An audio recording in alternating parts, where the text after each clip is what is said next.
ನೋಡಿ, ಮತದಾರರು ಪ್ರಜ್ಞಾವಂತರಿರುವ ಕಾರಣ ಮತದಾರರಿಗೆ ಇವರನ್ನೇ ಆರಿಸಿರಿ ಅಂತ ಹೇಳುವ ಅವಶ್ಯಕತೆ ಅಲ್ಲಿಲ್ಲ ಅನ್ನುವಂತಹದ್ದು ನನ್ನ ಭಾವನೆ.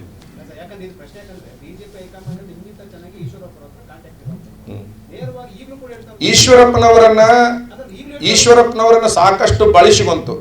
ಬಹುಶಃ ಈಶ್ವರಪ್ಪನವರಿಗೆ ಎಷ್ಟರ ಮೆಟ್ಟಿಗೆ ಅವಮಾನ ಮಾಡಿದ್ರು ಅಂದ್ರೆ ದಿಲ್ಲಿಗೆ ಬರ್ಲಿಕ್ಕೆ ಹೇಳಿ ಸೌಜನ್ಯಕ್ಕೆ ಒಂದು ನಿಮಿಷ ಭೇಟಿ ಆಗಲಾರದಂತಹದ್ದು. ಕರ್ನಾಟಕದ ಪ್ರತಿಷ್ಠಿತ ಸಮಾಜದ ಒಬ್ಬ ನಾಯಕ ಕರೆಯ ಮೇರೆಗೆ ಅಂದ್ರೆ ಆ ಕರೆಗೆ ಬೆಲೆ ಕೊಟ್ಟು ಹೋದಾಗ ಒಂದು ನಿಮಿಷ ಅವ್ರನ್ನ ಭೇಟಿ ಆಗುವ ಸೌಜನ್ಯವನ್ನ ತೋರಿಸದೇ ಇರೋದು ಅವರ ಅಹಂಕಾರಕ್ಕೂ ಕೂಡ ಹಿಡಿದ ಕನ್ನಡಿಯಾಗಿದೆ.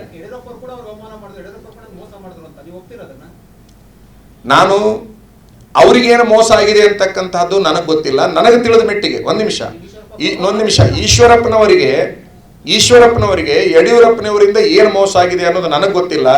ನನಗೆ ಗೊತ್ತಿದ್ದ ಸತ್ಯ ಏನು ಅಂತಂದ್ರೆ, ನಿಮಗೆ ಜೋಶಿ ಅವರಿಂದ ಮೋಸ ಆಗುತ್ತೆ ಅನ್ನುವಂತಹ ಸತ್ಯವಾದ ಮಾತನ್ನ ಅವ್ರ ಮುಂದೆ ನಾನು ಇಟ್ಟಿದ್ದೇನೆ ಅನ್ನುವಂಥದ್ದನ್ನೇ ಹೇಳಿದ್ದೇನೆ. ನಾ ಏನು ಹೇಳಿದ್ದೇನೆ ಅದು ಆಗಿದೆ. ಈಶ್ವರಪ್ಪನವರು ಯಾರ ಮೇಲಾದ್ರೂ ಆರೋಪ ಮಾಡಲಿ, ಆದ್ರೆ 6 ತಿಂಗಳ ಮೊದಲ ನಾನೇನು ಹೇಳಿದ್ದೀನಿ ಅಂತಂದ್ರೆ, ನಿಮಗೆ ಮೋಸ ಆಗೋದೇ ಜೋಶಿ ಅವರಿಂದ, ಇದನ್ನು ಬರೆದು ಇಟ್ಕೋರಿ, ನಾನು 4 ಸಾಲಿನಲ್ಲಿ ಬರೆದು ಕೊಡ್ತೀನಿ, ಇಟ್ಕೋರಿ ಎಂದೆ. ಬೇಡ ಸ್ವಾಮೀಜಿ, ನೆನಪಿರುತ್ತೆ ಅಂತಕ್ಕಂಥ ಮಾತನ್ನು ಹೇಳಿದರು. ಇಡೀ ರಾಜ್ಯದಲ್ಲಿ ಅಷ್ಟು ದೊಡ್ಡ ಕಮ್ಯುನಿಟಿಗೆ ಒಂದೇ ಒಂದು ಜಾಗವನ್ನು ಕೊಡದೆ 2% ಇರ್ತಕ್ಕಂತಹ ಇವರು 3 ಸ್ಥಾನದಲ್ಲಿ ಚುನಾವಣೆಗೆ ಇಳಿದಿರ್ತಕ್ಕಂತಹದ್ದು, ಇದಕ್ಕಿಂತ ಜಾತೀಯತೆ ತಮ್ಗೆ ಏನ್ ಬೇಕು ಅಂತಕ್ಕಂಥದ್ದು ಅಲ್ಲಿ ಎದ್ದು ಕಾಣ್ತದೆ. ಈ ಎಲ್ಲ ವಿಚಾರಗಳನ್ನ ನಾನು ಕೇಂದ್ರಕ್ಕೆ ಮುಟ್ಟಿಸುವಂತಹ ಪ್ರಯತ್ನವನ್ನ ಮಾಧ್ಯಮದ ಮೂಲಕ ಮಾಡ್ತಾ ಇದ್ದೇನೆ. ಅಂದ್ರೆ ಇವರು ಕೇಂದ್ರವನ್ನು ಕೂಡ ದುರ್ಬಳಕೆ ಮಾಡಿಕೊಂಡು ರಾಜ್ಯದಲ್ಲಿ ದುರಾಡಳಿತವನ್ನ ಮಾಡ್ತಾ ಇದ್ದಾರೆ ಎನ್ನುವಂತಹದ್ದಕ್ಕೆ ನಾನು ಕಾರಣನಾಗಿದ್ದೇನೆ. ನೀವು ಜೋಶಿ ಅವರ ವಿರುದ್ಧ ಆರೋಪ ಮಾಡಿದ್ದೀರಾ, ಲಿಂಗಾಯತ ಸಮಾಜ ಮತ್ತೆ ಬೇರೆ ಸಮಾಜಗಳನ್ನ ತುಳಿದಿದ್ದಾರೆ ಅಂತ. 1-2 ಉದಾಹರಣೆ ಕೊಡ್ಬೋದಾ? ಯಾವ ರೀತಿಲಿ, ಹೇಗೆ? ಈಗಾಗಲೇ ನಾನು ಹುಬ್ಬಳ್ಳಿ ಮತ್ತು ಧಾರವಾಡದಲ್ಲಿ ಸಾಕಷ್ಟು ಸುದ್ದಿಗೋಷ್ಠಿಗಳನ್ನ ಮಾಡಿ ಆ ಎಲ್ಲ ವಿಚಾರಗಳನ್ನ ಮಾಧ್ಯಮದಲ್ಲಿ ಹರಿಬಿಟ್ಟಿದ್ದೇನೆ. ಇವತ್ತಿನ ದಿವಸ ಮರಳಿ ಆ ವಿಚಾರಗಳನ್ನು ಹೇಳಿಕೊಳ್ಳುವ ಅವಶ್ಯಕತೆ ಇಲ್ಲ ಅಂತ ಅನ್ಕೋತೇನೆ.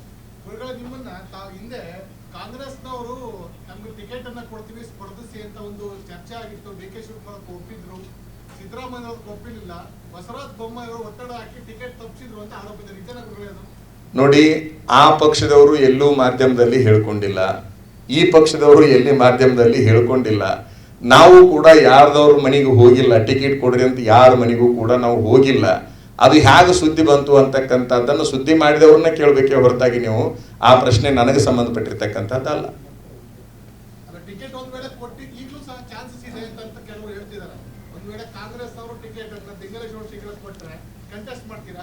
ಈಗ ನಮ್ಮ ಜನಗಳು, ಧಾರವಾಡ ಮತಕ್ಷೇತ್ರದ ಜನಗಳು ಪಕ್ಷೇತರ ಅಭ್ಯರ್ಥಿ ಆಗಬೇಕು ಅಂತ ತೀರ್ಮಾನವನ್ನು ತೆಗೆದುಕೊಂಡಿದ್ದಾರೆ. ಆ ತೀರ್ಮಾನವನ್ನು ಸಾರ್ವಜನಿಕರ ಮುಂದೆ ನಾವು ಇಟ್ಟಿದ್ದೇವೆ. ಮುಂದೆ ಅಂತಹ ಪ್ರಸಂಗಗಳು ಬಂದಾಗ ಅದನ್ನು ಕೂಡ ಸಾರ್ವಜನಿಕರ ಮುಂದೆ ಇಟ್ಟು ನಾವು ತೀರ್ಮಾನ ತೆಗೆದುಕೋತೀವಿ ಹೊರತಾಗಿ ನಾವು ಮೊದಲಿಂದ ಹೇಳ್ಕೊತ ಬಂದೀವಿ, ಮಠಾಧಿಪತಿಗಳು ಸ್ವತಂತ್ರರಲ್ಲ, ಅವರು ಸಮಾಜದ ಆಸ್ತಿ. ಎಲ್ಲ ಸಮಾಜದ ಮಕ್ಕಳಿದ್ದಂಗೆ ನಾ ಹೇಳ್ತಾ ಇರೋದು ಬರೀ ಲಿಂಗಾಯತರಲ್ಲ, ಅದರಲ್ಲಿ ವಿಶೇಷವಾಗಿ ನಾವಂತೂ ಭಾವೈಕ್ಯತಾ ಸ್ವಾಮಿಗಳಾಗಿರೋದ್ರಿಂದ ದಲಿತ ಸಮಾಜಗಳಿಗೂ ನಾವು ಮಕ್ಕಳಿದ್ದಂಗೆ, ಲಿಂಗಾಯತ ಸಮಾಜಕ್ಕೂ ನಾವು ಮಕ್ಕಳಿದ್ದಂಗೆ, ಬ್ರಾಹ್ಮಣ ಸಮಾಜಕ್ಕೂ ನಾವು ಮಕ್ಕಳಿದ್ದಂಗೆ. ನಾವು ಆ ಸಮಾಜದ ಮಗುವಿನ ಸ್ವರೂಪದಲ್ಲಿದ್ದಾಗ ನಮ್ಮ ಬಗ್ಗೆ ತೀರ್ಮಾನ ತೆಗೆದುಕೊಳ್ಳುವುದು ಎಲ್ಲ ಸಮಾಜಗಳ ನಿರ್ಧಾರಕ್ಕೆ ಮತ್ತು ಧಾರವಾಡದ ಮತಕ್ಷೇತ್ರದ ಜನರಿಗೆ ಬಿಟ್ಟಿದ್ದೇ ಹೊರತಾಗಿ ಅದು ನಮ್ಮ ತೀರ್ಮಾನ ಸ್ವತಂತ್ರವಾಗಿರೋದಿಲ್ಲ.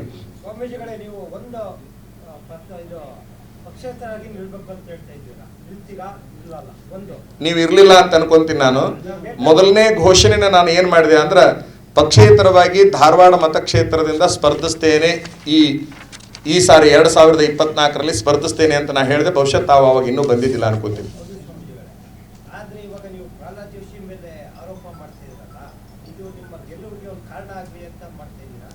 ಇಲ್ಲ, ಅಲ್ಲಿ ಏನಾಗಿದೆ ಅಂತಂದ್ರೆ, ನಾನು ತಮಗೆ ಇನ್ನೂ ಒಂದು ಬಹುಶಃ ಅದನ್ನ ನೆನಪು ಮಾಡ್ಲಿಕ್ಕೆ ಇಚ್ಛಾ ಪಡ್ತೀನಿ. ನಾ ಹೇಳಿದ್ದನ್ನ ಎರಡೂ ಪಕ್ಷಗಳು, ರಾಷ್ಟ್ರೀಯ ಪಕ್ಷಗಳು ಕಾಂಗ್ರೆಸ್ ಮತ್ತು ಬಿಜೆಪಿ ಏನಾಗಿದೆ, ಇಲೆಕ್ಷನ್ ಫಿಕ್ಸಿಂಗ್ ಮಾಡಿಕೊಂಡು ನೀನು ನಿಂತಂಗೆ ಮಾಡು, ನಾ ಗೆದ್ದಂಗೆ ಮಾಡ್ತೀನಿ ಅಂತ ಹೇಳಿ ತಮಗೆ ಗೊತ್ತಿರಬಹುದು. ನೋಡಿ, ಜೋಶಿ ಅವರಿಗೆ ಟಿಕೆಟ್ ಸಿಕ್ಕ ಕೂಡಲೇ 3 ಲಕ್ಷ ಮತಗಳ ಅಂತರದಿಂದ ಆರಿಸಿ ಬರ್ತೇನೆ ಅಂತ ಘೋಷಣೆ ಮಾಡ್ತಾರೆ. ಕಾಂಗ್ರೆಸ್ ಟಿಕೆಟ್ ಅಭ್ಯರ್ಥಿ ಹೆಸರು ಘೋಷಣೆ ಆದ ಕೂಡಲೇ 5 ಲಕ್ಷ ಮತಗಳ ಅಂತರದಿಂದ ನಾನು ಆರಿಸಿ ಬರ್ತೇನೆ ಅಂತ ಘೋಷಣೆ ಮಾಡ್ತಾರೆ. ನಾನು ಪ್ರಶ್ನೆ ಕೇಳ್ತೇನೆ, 5 ಲಕ್ಷ ಅಂತರದ ಮತಗಳು ಇವ್ರ ಕಿಶೆದಲ್ಲಿದ್ದಾವ ಅನ್ನುವಂಥ ಪ್ರಶ್ನೆಯನ್ನ ಈ ಮಾಧ್ಯಮದ ಮೂಲಕ ನಾವು ಮಾಡಬೇಕಾಗಿದೆ. ಅಂದ್ರೆ ಹೊಂದಾಣಿಕೆ ಅಭ್ಯರ್ಥಿ ಆಗಿದೆ ಅನ್ನೋದಕ್ಕೆ ಅವರ 5 ಲಕ್ಷ ಸಾಕ್ಷಿಯಾಗಿದೆ.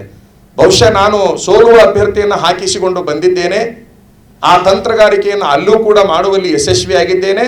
ಹಾಗಾಗಿ ನಂದು 5 ಲಕ್ಷದ ಅಂತರ 2,05,076 ಮತಗಳಿಂದ ಹೋದ ಸಾರಿ ಅವರು ಆರಿಸಿ ಬಂದವರು ಏಕಕಾಲಕ್ಕೆ ಅದನ್ನು 5 ಲಕ್ಷಕ್ಕೆ ಏರಿಸ್ತಾರೆ. ಯಾರು ಏರಿಸಬೇಕು 5 ಲಕ್ಷದ ಅಂತರವನ್ನ? ಮತದಾರ ಏರಿಸಬೇಕೇ ಹೊರತಾಗಿ ಮತದಾರನ ಪೂರ್ವದಲ್ಲಿ ಆ ಎಲ್ಲ ಮತಗಳು ನನ್ನ ಮನೆಯೊಳಗೆ ಬಿದ್ದು ಒದ್ದಾಡ್ತವೆ ಅನ್ನುವಂಥ ಭ್ರಮದೊಳಗೆ ಇವರು 5 ಲಕ್ಷ ಮತಗಳ ಅಂತರವನ್ನು ಘೋಷಣೆ ಮಾಡಿರ್ತಕ್ಕಂಥದ್ದು ಯಾವ ಲೆವೆಲ್ಗೆ ಅವರು ತಮ್ಮ ಅಧಿಕಾರದ ಮದದಲ್ಲಿ ಅಹಂಕಾರದಲ್ಲಿ ವಿರಾಜಮಾನರಾಗಿದ್ದಾರೆ ಅನ್ನುವಂಥದ್ದು ಗೊತ್ತಾಗ್ತದೆ. ರಾಜಕೀಯ ಪ್ರವೇಶ ಮಾಡಿದ್ರೆ ಸರ್, ಈಗ ಟೀಕೆ ಟಿಪ್ಪಣಿಗಳು ಕೂಡ ಸಾಕಷ್ಟು ಬರ್ತವೆ, ಅದು ಹೇಗೆ ಪರಿಗಣಿಸ್ತಾರೆ? ಸ್ತುತಿನಿಂದೆಗಳು ಬಂದರೆ ಮನದಲ್ಲಿ ಕೋಪವ ತಾಳದೆ ಸಮಾಧಾನಿಯಾಗಿರಬೇಕು ಅಂತ ಅಕ್ಕ ಮಹಾದೇವಿ ನಮಗ ಹೇಳಿ 900 ವರ್ಷಗಳ ಹಿಂದೆ ಹೇಳಿದ್ದಾಳೆ. ಅದನ್ನು ನಾವು ಸಣ್ಣ ಮಕ್ಕಳಿದ್ದಾಗ ಕಲ್ತಿದ್ದೇವೆ, ಅತ್ಯಂತ ಸಣ್ಣ ಮಕ್ಕಳಿದ್ದಾಗ. ಸ್ತುತಿ ನಿಂದೆಗಳು ಬಂದರೆ ಹೊರಗೆ ಕೋಪವ ತಾಳದೆ ಅಲ್ಲ, ಮನದಲ್ಲಿ ಕೋಪವ ತಾಳದೆ ಸಮಾಧಾನಿಯಾಗಿರಬೇಕು ಅಂತ ಅವಳು ಹೇಳಿದ್ದಾಳೆ ಅಕ್ಕ ಮಹಾದೇವಿ. ಜೊತೆಗೆ ಇನ್ನೂ ಒಂದು ಬಸವಣ್ಣನವರ ವಚನ ಇದೆ, ನಿಂದಿಸುವವನೊಬ್ಬ ಸ್ತುತಿಸುವವನೊಬ್ಬ ಇವರಿಬ್ಬರೂ ನಮ್ಮ ಪರಮಶಿವಯೋಗಿಯ ಬಂಧುಗಳಯ್ಯ, ಪುಣ್ಯವನೊಬ್ಬ ಕೊಂಬ ಪಾಪವನೊಬ್ಬ ಕೊಂಬ ಅಂತ ಬಸವಣ್ಣನವರು ಹೇಳಿದ್ದಾರೆ. ಅಂದ್ರೆ 900 ವರ್ಷಗಳ ಹಿಂದೆ ನಿಂದಕರು ಇದ್ರು ಅಂತ ಹೇಳಿದ ಮೇಲೆ ಈಗ ಇರಬಾರ್ದು ಅಂತ ಏನಿಲ್ಲ. ನಿಂದಕರು ಎಂದು ಮಾನವರು ಹುಟ್ಟಿದ್ದಾರೆ ಅಂದೇ ಹುಟ್ಟಿದ್ದಾರೆ, ಹೊಗಳುವವರು ಕೂಡ ಅಂದೇ ಹುಟ್ಟಿದ್ದಾರೆ. ಯಾವುದೇ ನಿಂದೆಗಳಿಗೆ ನಾವು ತಲೆಗೊಳ್ಳುವಷ್ಟು ಸಮಯನೂ ಕೂಡ ನಮ್ಮ ಹತ್ರ ಇಲ್ಲ, ಅದನ್ನು ಓದುವಷ್ಟು ಸಮಯ ನಮ್ಮ ಹತ್ರ ಇಲ್ಲ, ಅದನ್ನು ನೋಡುವಷ್ಟು ಸಮಯ ನಮ್ಮ ಹತ್ರ ಇಲ್ಲ. ಯಾಕಂದ್ರೆ ನಾವು ಸಮಾಜ ಸೇವಕರಾಗಿರೋದ್ರಿಂದ ಸಮಾಜ ಸೇವೆಯಲ್ಲಿ ನಿರತರಾಗಿದ್ದೇವೆ ಹೊರತಾಗಿ ನಿಂದಕರ ನಿಂದೆಗಳನ್ನು ಕೇಳುವಷ್ಟು ನೋಡುವಷ್ಟು ಸಮಯ ನಮ್ಮ ಹತ್ರ ಇಲ್ಲ. ಅದರ ಜೊತೆಗೆ ಇನ್ನೊಂದನ್ನು ಹೇಳ್ತೇನೆ, ಬಹುಶಃ ಅಮೇರಿಕದ ಅಧ್ಯಕ್ಷರು ಒಬ್ಬರಾದರು, ಅದರ ಹೆಸರು ಬಹುಶಃ ಅಬ್ರಹಾಂ ಲಿಂಕನ್ ಇರಬಹುದು ಅಂತ ನಾನು ಅನ್ಕೊಂತೇನೆ. ಅಬ್ರಹಾಂ ಲಿಂಕನ್ ಅಮೇರಿಕದ ಅಧ್ಯಕ್ಷರಾದಾಗ ಅಮೇರಿಕದಲ್ಲಿ ಸಾಕಷ್ಟು ನಿಂದೆಗಳ ಸುರಿಮಳೆ, ಅಪವಾದಗಳ ಸುರಿಮಳೆ ಬಂದಾಗ ಅವರ ಅಭಿಮಾನಿಗಳೆಲ್ಲರೂ ಕೇಳ್ತಾರೆ, ಏನಂತ ಕೇಳ್ತಾರೆ? ಇಷ್ಟೊಂದು ನಿಂದೆಗಳು ನಿಮ್ಮ ಹತ್ರ ಬರ್ತಾ ಇದ್ದಾವೆ, ದಿನನಿತ್ಯವೂ ಕೂಡ ಪೇಪರ್ ಮಾಧ್ಯಮಗಳಿಗೆ ಎಲ್ಲದರಲ್ಲಿ ಬರ್ತಾ ಇದೆ, ಒಂದಕ್ಕಾದ್ರೂ ಉತ್ತರ ಕೊಡಬೇಕು ಅಂತ ಅಭಿಮಾನಿಗಳು ಬೇಡಿಕೊಂಡಾಗ ಅವ್ರು ಏನಂತಾರೆ ಅಮೇರಿಕದ ಅಧ್ಯಕ್ಷರಂದ್ರೆ, ನಿಂದಕರ ಪ್ರಶ್ನೆಗೆ ಉತ್ತರ ಕೊಡ್ಲಿಕ್ಕೆ ನನ್ನನ್ನು ಅಧ್ಯಕ್ಷನನ್ನಾಗಿ ಮಾಡಿಲ್ಲ, ಅಮೇರಿಕವನ್ನ ಉದ್ಧಾರ ಮಾಡಬೇಕು ಅಂತ ನನ್ನ ಅಧ್ಯಕ್ಷನನ್ನಾಗಿ ಮಾಡಿದ್ದಾರೆ. ಹಾಗಾಗಿ ನಿಂದಕರಿಗೆ ಉತ್ತರ ಕೊಡ್ಲಿಕ್ಕೆ ಸಮಯ ನನ್ನ ಹತ್ರ ಇಲ್ಲ ಅಂತ ಅವ್ರೇನಂದಾರಲ್ಲ, ಅದನ್ನೇ ನಾನು ರೋಲ್ ಮಾಡಲಾಗಿ ಇಲ್ಲಿ ಬಳಸಿಕೊಳ್ತೇನೆ.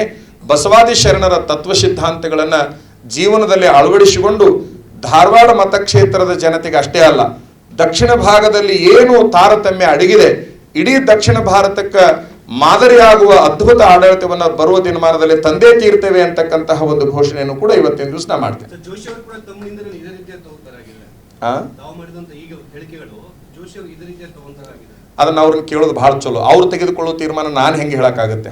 ತಾವು ಕೂಡ ಜೋಶಿ ಅವರು ಹೇಳಿದ್ರು, ಅವ್ರು ತೆಗೆದುಕೊಳ್ಳೋ ತೀರ್ಮಾನ ನಾನು ಹೇಳಲಿಕ್ಕೆ ಆಗೋದಿಲ್ಲ. ಇದನ್ನ ಅವ್ರನ್ನ ಕೇಳಿದ್ರೆ ಅವ್ರು ಏನು ತೀರ್ಮಾನ ತಗೊಂತಾರೆ ತಗೋಲಿ. ಅವ್ರ ಎಲ್ಲ ತೀರ್ಮಾನಗಳನ್ನ ಅವರೆಲ್ಲ ಘೋಷಣೆಗಳನ್ನ ನಾವು ಅತ್ಯಂತ ಪ್ರಾಂಜಲ ಮನಸ್ಸಿನಿಂದ ಸ್ವೀಕಾರ ಮಾಡಲಿಕ್ಕೆ ಬಹಿರಂಗಕ್ಕೆ ಬಂದಿದ್ದೇವೆ.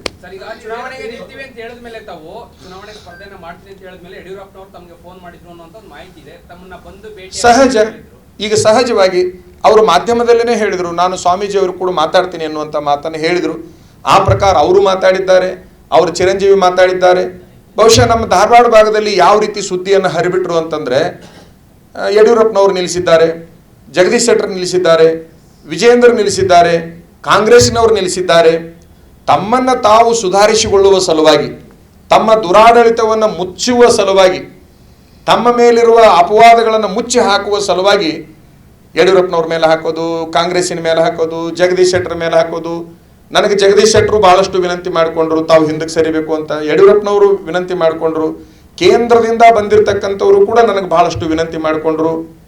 ಇಲ್ಲಿ ಬಂದಿರುವಂಥ ಸಮಸ್ಯೆ ಏನು ಅಂತಂದ್ರೆ, ಆ ನಾಡಿನ ರಕ್ಷಣೆ ಬಹಳ ಮಹತ್ವದ್ದಾಗಿದೆ ಹೊರತಾಗಿ ಈಗ ಪಕ್ಷಗಳಿಗೆ, ಆ ರಾಷ್ಟ್ರೀಯ ಪಕ್ಷ ಅಂತ ನಾವೇನು ಕರಿತೀವಲ್ಲ, ಬಿಜೆಪಿಗೆ ಜೋಶಿ ಅವರನ್ನ ಕಾಪಾಡುವುದು ಬಹಳ ಅನಿವಾರ್ಯ ಆಗಿದೆ. ನಮಗೆಲ್ಲ ಆ ಧಾರವಾಡ ಮತಕ್ಷೇತ್ರದ ಜನರನ್ನ ಕಾಪಾಡುವುದು ನಮಗೆ ಅನಿವಾರ್ಯ ಆಗಿದೆ. ಆಗಿದೆ ಅನ್ನುವಂತ ಒಂದು ವಿಚಾರವನ್ನು ಹೇಳಿದ್ರೆ, ಇದರ ಜೊತೆಗೆ ನಿಮ್ಮ ಸಮುದಾಯದವರೇ ಆದಂತ ಯಡಿಯೂರಪ್ಪರು ಬಿಜೆಪಿ ಇದ್ದಾರೆ, ಅವರು ಈ ನಿಮ್ಮ ಹೇಳಿಕೆಗೆ ನಿಮ್ಮ ಪರ ನಿಲ್ತಾರ? ಈಗ ಯಾರು ನನ್ನ ಪರ ನಿಲ್ತಾರ, ಯಾರು ನನ್ನ ಪರ ನಿಲ್ಲೋದಿಲ್ಲ ಅನ್ನೋದು ಇವತ್ತೇನು ಘೋಷಣೆ ಮಾಡಿದ್ನಲ್ಲ, ನಾಳೆ ಗೊತ್ತಾಗತ್ತೆ, ಅವಾಗ ಅದ್ರ ಬಗ್ಗೆ ಉತ್ತರ ಕೊಡ್ತೀನಿ ನಾನು. ಯಾವ ಮಠಾಧೀಶರು ತಮ್ಮ ಬೆಂಬಲಕ್ಕಿದ್ದಾರೆ? ಈ ಮೈಸೂರು ಭಾಗದಲ್ಲಿ ಅಥವಾ ದಕ್ಷಿಣ ಕರ್ನಾಟಕದಲ್ಲಿ ಸುತ್ತೂರು ಮಠ ಇರ್ಬೋದು, ಚುಂಚನಗಿರಿ ಮಠ ಇರ್ಬೋದು, ಮಧ್ಯ ಕರ್ನಾಟಕದಲ್ಲಿ ಮುರುಘಾ ಮಠ ಇರ್ಬೋದು ಅಥವಾ ಸಿರಿಗೆರೆ ಇರ್ಬೋದು, ಅಲ್ಲಿ ನಿಮ್ಮಲ್ಲಿ ಹುಬ್ಳಿ 3000 ಮಠ ಇರ್ಬೋದು, ತೋಟದಾರ ಮಠ. ಗೊತ್ತಾಯ್ತು.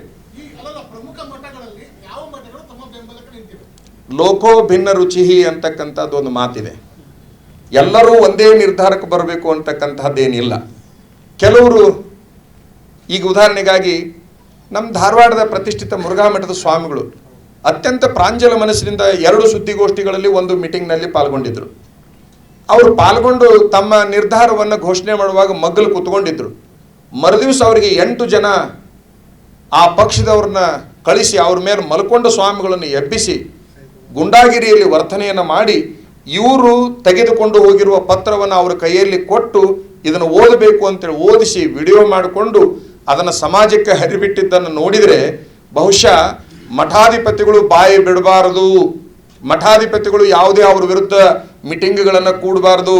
ಏನು ಬ್ರಿಟಿಷ್ ಗೌರ್ಮೆಂಟ್ನಾಗ ಒಂದು ಪಾಲಿಸಿ ಇತ್ತು ನೋಡ್ರಿ, ಹೊರಗೆ ಬಂದವ್ರನ್ನ ಹಿಂಗೆ ಮಾಡ್ತೀವಿ ಹಂಗೆ ಮಾಡ್ತೀವಿ ಅಂತೇಳಿ, ಸೇಮ್ ಬ್ರಿಟಿಷ್ ಗೌರ್ಮೆಂಟಿನ ಪಾಲಿಸಿಗಳನ್ನು ಜೋಶಿಯವರು ತಂದು ನಿಲ್ಲಿಸಿದ್ದಾರೆ. ಮಠಾಧಿಪತಿಗಳು ಯಾರೇ ಹೇಳಿಕೆ ಕೊಟ್ಟರೆ ಅದು ಅವರ ಭಯಕ್ಕೆ ಕೊಟ್ಟಿರುವಂಥ ಹೇಳಿಕೆನೇ ಹೊರತಾಗಿ ಅದು ನನ್ನ ವಿರುದ್ಧ ಕೊಟ್ಟಿರುವಂಥ ಹೇಳಿಕೆ ಆಗಲಿಕ್ಕೆ ಸಾಧ್ಯವೇ ಇಲ್ಲ. ಮಠಾಧಿಪತಿಗಳಿಗೆ ನನ್ನ ಹೋರಾಟ ಬಹಳಷ್ಟು ಮನವರಿಕೆಯಾಗಿದೆ ಅಂತಕ್ಕಂಥದ್ದನ್ನು, ಯಾರೇ ನನ್ನ ವಿರುದ್ಧ ಹೇಳಿಕೆಗಳನ್ನು ಕೊಟ್ಟರೂ ಕೂಡ ಅದು ಜೋಶಿಯವರ ಅಥವಾ ಹೈಕಮಾಂಡಿನವರ ಒತ್ತಡಕ್ಕೆ ಕೊಟ್ಟ ಹೇಳಿಕೆ ಅಂತಕ್ಕಂಥದ್ದು ನನಗೆ ಸ್ಪಷ್ಟವಾಗಿದೆ. ಕರ್ನಾಟಕದ ಪ್ರತಿ ಜಿಲ್ಲೆಗಳಿಂದ, ಹೊರ ರಾಜ್ಯಗಳಿಂದ ನನ್ನ ಹೋರಾಟಕ್ಕೆ ಕಾವಿಧಾರಿಗಳು ಬೆಂಬಲವನ್ನು ಸೂಚಿಸಿದ್ದಾರೆ. ಸಾಹಿತಿಗಳು, ರೈತರು, ವಕೀಲರು, ಅಷ್ಟೇ ಅಲ್ಲ ಮಹಿಳೆಯರು, ಏನು 1-2 ವ್ಯಾಪಾರಿಗಳು, ನೌಕರರು, ಸಂತೋಷವನ್ನು ಮುಸ್ಲಿಮರು, ಇವತ್ತು ಕೂಡ ಇಲ್ಲಿ ಮುಸ್ಲಿಮರು ಒಬ್ಬರು ಬಂದಿದ್ರು, ಅವ್ರು ಎಲ್ಲಿ ಹೋದ್ರು ಏನು ನಾನು ಹೇಳ್ತೇನೆ ಅಂತ ಬಂದಿದ್ರು. ಅಂದರೆ ಪ್ರತಿಯೊಂದು ಸಮಾಜಗಳು ನನ್ನ ಹೋರಾಟವನ್ನು ಬೆಂಬಲಿಸಿವೆ. ಬಹಳ ವ್ಯವಸ್ಥಿತ ರೀತಿ ಒಳಗೆ ಈ ಚುನಾವಣೆ ನಡೀತದೆ ಅಂತಕ್ಕಂಥದ್ದು ನಮ್ಮ ಭಾವನೆಯಾಗಿದೆ. ಈ ಬಾರಿ ಚುನಾವಣೆಯಲ್ಲಿ ನಿಮ್ಮ ಹೋರಾಟ ಪ್ರಹ್ಲಾದ್ ಜೋಶಿ ಅವರ ವಿರುದ್ಧವಾ ಇಲ್ಲ ಬಿಜೆಪಿ ವಿರುದ್ಧ? ನಾನು ದುರಾಡಳಿತದ ವಿರುದ್ಧ ಚುನಾವಣೆಗೆ ಬಂದಿದ್ದೇನೆ ಹೊರತಾಗಿ ಇಲ್ಲಿ ಒಬ್ಬ ವ್ಯಕ್ತಿ ಅನ್ನುವಂಥದ್ದು, ಇಲ್ಲಿಯವರೆಗೆ ಒಬ್ಬ ವ್ಯಕ್ತಿ ಪ್ರಧಾನವಾಗಿದ್ದರು, ನನಗೆ ಇಲ್ಲಿಯವರೆಗೆ ಒಂದು ವ್ಯಕ್ತಿ ಪ್ರಧಾನ ಆಗಿದ್ದರು. ಈಗ ದುರಾಡಳಿತದ ವ್ಯವಸ್ಥೆಯ ವಿರುದ್ಧ